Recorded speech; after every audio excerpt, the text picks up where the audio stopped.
Chapter 11. When Rehoboam arrived in Jerusalem, he mustered the house of Judah and Benjamin, 180,000 fighting men, to make war against Israel and to regain the kingdom for Rehoboam. But this word of the Lord came to Shemaiah, the man of God.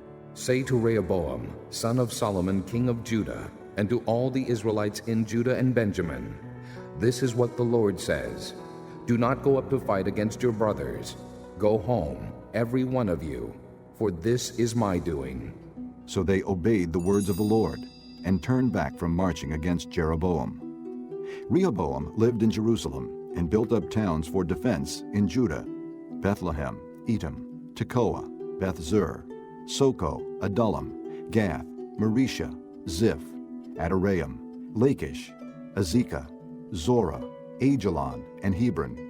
These were fortified cities in Judah and Benjamin. He strengthened their defenses and put commanders in them with supplies of food, olive oil, and wine. He put shields and spears in all the cities and made them very strong. So Judah and Benjamin were his. The priests and Levites from all their districts throughout Israel sided with him. The Levites even abandoned their pasture lands and property and came to Judah and Jerusalem, because Jeroboam and his sons had rejected them as priests of the Lord. And he appointed his own priests for the high places and for the goat and calf idols he had made. Those from every tribe of Israel who set their hearts on seeking the Lord, the God of Israel, followed the Levites to Jerusalem to offer sacrifices to the Lord, the God of their fathers. They strengthened the kingdom of Judah and supported Rehoboam, son of Solomon, 3 years, walking in the ways of David and Solomon during this time. Rehoboam married Mahalath, who was the daughter of David's son Jeremoth and of Abihail, the daughter of Jesse's son Eliab. She bore him sons Jeush, Shemariah, and Zaham. Then he married Maacah, daughter of Absalom, who bore him Abijah, Attai, Ziza, and Shelomith.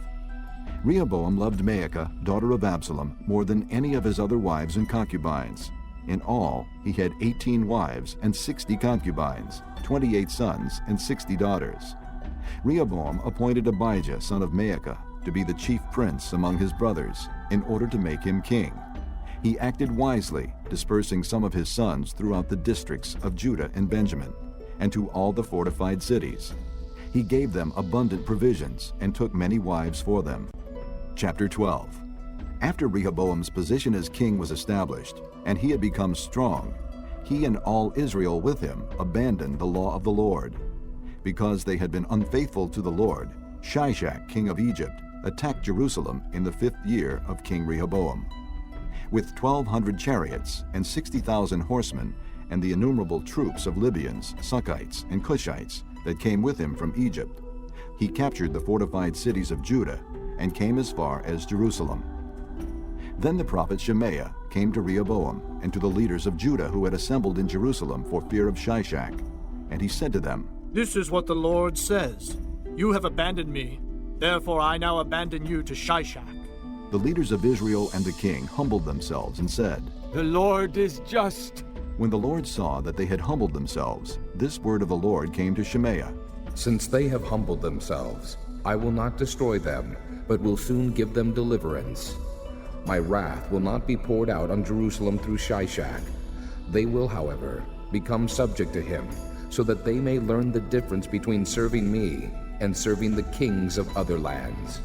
When Shishak, king of Egypt, attacked Jerusalem, he carried off the treasures of the temple of the Lord and the treasures of the royal palace. He took everything, including the gold shields Solomon had made. So King Rehoboam made bronze shields to replace them and assigned these to the commanders of the guard on duty at the entrance to the royal palace.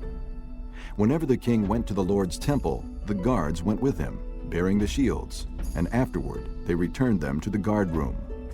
Because Rehoboam humbled himself, the Lord's anger turned from him, and he was not totally destroyed. Indeed, there was some good in Judah. King Rehoboam established himself firmly in Jerusalem and continued as king. He was 41 years old when he became king, and he reigned 17 years in Jerusalem, the city the Lord had chosen out of all the tribes of Israel in which to put his name. His mother's name was Naamah. She was an Ammonite. He did evil because he had not set his heart on seeking the Lord. As for the events of Rehoboam's reign, from beginning to end, are they not written in the records of Shemaiah the prophet and of Iddo the seer that deal with genealogies? There was continual warfare between Rehoboam and Jeroboam. Rehoboam rested with his fathers and was buried in the city of David, and Abijah his son succeeded him as king. Chapter 13. In the 18th year of the reign of Jeroboam, Abijah became king of Judah, and he reigned in Jerusalem 3 years. His mother's name was Maacah, a daughter of Uriel of Gibeah. There was war between Abijah and Jeroboam. Abijah went into battle with a force of 400,000 able fighting men, and Jeroboam drew up a battle line against him with 800,000 able troops. Abijah stood on Mount Zemaraim in the hill country of Ephraim and said, Jeroboam and all Israel, listen to me. Don't you know that the Lord, the God of Israel, has given the kingship of Israel to David and his descendants forever by a covenant of salt? Yet Jeroboam, son of Nebat, an official of Solomon, son of David, rebelled against his master. Some worthless scoundrels gathered around him and opposed Rehoboam, son of Solomon, when he was young and indecisive and not strong enough to resist them. And now you plan to resist the kingdom of the Lord, which is in the hands of David's descendants. You are indeed a vast army and have with you the golden calves that Jeroboam made to be your gods. But didn't you drive out the priests of the Lord, the sons of Aaron and the Levites, and make priests of your own, as the peoples of other lands do? Whoever comes to consecrate himself with a young bull and 7 rams may become a priest of what are not gods. As for us, the Lord is our God, and we have not forsaken him. The priests who serve the Lord are sons of Aaron, and the Levites assist them. Every morning and evening they present burnt offerings and fragrant incense to the Lord. They set out the bread on the ceremonially clean table and light the lamps on the gold lampstand every evening. We are observing the requirements of the Lord our God. But you have forsaken him. God is with us. He is our leader. His priests, with their trumpets, will sound the battle cry against you. Men of Israel, do not fight against the Lord, the God of your fathers, for you will not succeed. Now Jeroboam had sent troops around to the rear, so that while he was in front of Judah, the ambush was behind them. Judah turned and saw that they were being attacked at both front and rear. Then they cried out to the Lord. The priests blew their trumpets, and the men of Judah raised the battle cry. At the sound of their battle cry, God routed Jeroboam and all Israel before Abijah and Judah. The Israelites fled before Judah, and God delivered them into their hands. Abijah and his men inflicted heavy losses on them, so that there were 500,000 casualties among Israel's able men. The men of Israel were subdued on that occasion, and the men of Judah were victorious because they relied on the Lord, the God of their fathers. Abijah pursued Jeroboam and took from him the towns of Bethel, Jeshanah, and Ephron, with their surrounding villages. Jeroboam did not regain power during the time of Abijah, and the Lord struck him down, and he died. But Abijah grew in strength. He married 14 wives and had 22 sons and 16 daughters. The other events of Abijah's reign, what he did and what he said, are written in the annotations of the prophet Iddo. Chapter 14. And Abijah rested with his fathers, and was buried in the city of David. Asa his son succeeded him as king, and in his days the country was at peace for 10 years. Asa did what was good and right in the eyes of the Lord his God. He removed the foreign altars and the high places, smashed the sacred stones, and cut down the Asherah poles. He commanded Judah to seek the Lord, the God of their fathers, and to obey his laws and commands. He removed the high places and incense altars in every town in Judah, and the kingdom was at peace under him. He built up the fortified cities of Judah, since the land was at peace. No one was at war with him during those years, for the Lord gave him rest. Let us build up these towns, He said to Judah, and put walls around them with towers, gates, and bars. The land is still ours, because we have sought the Lord our God. We sought him, and he has given us rest on every side. So they built and prospered. Asa had an army of 300,000 men from Judah, equipped with large shields and with spears, and 280,000 from Benjamin, armed with small shields and with bows. All these were brave fighting men.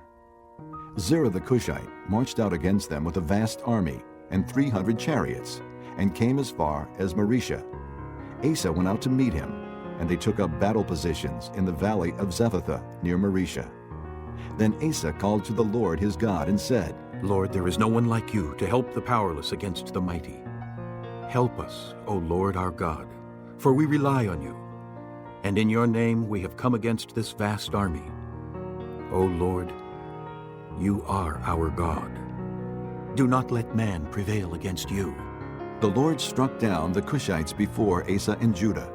The Cushites fled, and Asa and his army pursued them as far as Gerar. Such a great number of Cushites fell that they could not recover. They were crushed before the Lord and his forces. The men of Judah carried off a large amount of plunder. They destroyed all the villages around Gerar, for the terror of the Lord had fallen upon them. They plundered all these villages, since there was much booty there. They also attacked the camps of the herdsmen, and carried off droves of sheep and goats and camels. Then they returned to Jerusalem. Chapter 15. The Spirit of God came upon Azariah, son of Oded. He went out to meet Asa, and said to him, Listen to me, Asa, and all Judah and Benjamin. The Lord is with you when you are with him. If you seek him, he will be found by you. But if you forsake him, he will forsake you. For a long time, Israel was without the true God, without a priest to teach, and without the law.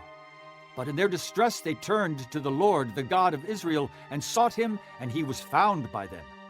In those days it was not safe to travel about, for all the inhabitants of the lands were in great turmoil. One nation was being crushed by another, and one city by another, because God was troubling them with every kind of distress. But as for you, be strong, and do not give up, for your work will be rewarded. When Asa heard these words and the prophecy of Azariah, son of Oded the prophet, he took courage. He removed the detestable idols from the whole land of Judah and Benjamin, and from the towns he had captured in the hills of Ephraim. He repaired the altar of the Lord that was in front of the portico of the Lord's temple. Then he assembled all Judah and Benjamin, and the people from Ephraim, Manasseh, and Simeon, who had settled among them, for large numbers had come over to him from Israel, when they saw that the Lord his God was with him. They assembled at Jerusalem in the 3rd month of the 15th year of Asa's reign. At that time they sacrificed to the Lord 700 head of cattle, and 7,000 sheep and goats from the plunder they had brought back. They entered into a covenant to seek the Lord, the God of their fathers, with all their heart and soul. All who would not seek the Lord, the God of Israel, were to be put to death, whether small or great, man or woman. They took an oath to the Lord with loud acclamation, with shouting, and with trumpets and horns. All Judah rejoiced about the oath, because they had sworn it wholeheartedly. They sought God eagerly, and he was found by them. So the Lord gave them rest on every side. King Asa also deposed his grandmother Maacah from her position as queen mother, because she had made a repulsive Asherah pole. Asa cut the pole down, broke it up, and burned it in the Kidron Valley. Although he did not remove the high places from Israel, Asa's heart was fully committed to the Lord all his life. He brought into the temple of God the silver and gold and the articles that he and his father had dedicated. There was no more war until the 35th year of Asa's reign.